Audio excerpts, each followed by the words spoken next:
அதெல்லாம் கிடையாது. கன்ஃபார்ம் அண்ணாமலை அவர்கள் 100% வின். அங்கே கோயம்புத்தூர் வந்து அண்ணாமலை வின், அதில் மாற்றுக்கிறது கிடையாது. அதாவது 3வது முறை பாரத பிரதமராக திரு நரேந்திர மோடி அவர்கள் அமருவது உறுதி. அதாவது முக்கியமான முடிவுகள் எடுக்கப்படும் 3வது ஆட்சி காலத்தில் அப்படின்னு சொல்லியிருந்தார். அதில் 2 விஷயத்தை நான் இந்த இடத்துல சொல்லிவிட்டு இந்த வீடியோ முடிச்சுக்கிறேன்.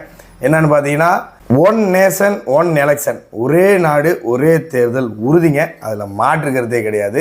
இன்னொன்று வந்து பாகிஸ்தான் ஆக்குபைடு காஷ்மீரை மீட்டுறது கன்ஃபார்ம், மீட்டுறது தான், அதில் மாற்றுக்கிறதும் கிடையாது. அதனால நாளை மறுநாள் கொண்டாட இருக்கும் வெற்றி கொண்டாட்டத்தை இன்றிலிருந்தே தொடங்குங்கள் அப்படின்றதையும் நான் இந்த இடத்துல எல்லாத்துக்கும் சொல்லிக்கிறேன். கண்டிப்பாக நம் பிரதமர் மோடியோட 3வது ஆட்சி காலத்தில் இந்தியா பொருளாதார வளர்ச்சியில் முதல் நாடாக முன்னேறி செல்லும் அப்படின்றதையும் நான் இந்த இடத்துல சொல்லிக்கொண்டு இத்துடன் இந்த வீடியோ முடிச்சுக்கிறேன். மீண்டும்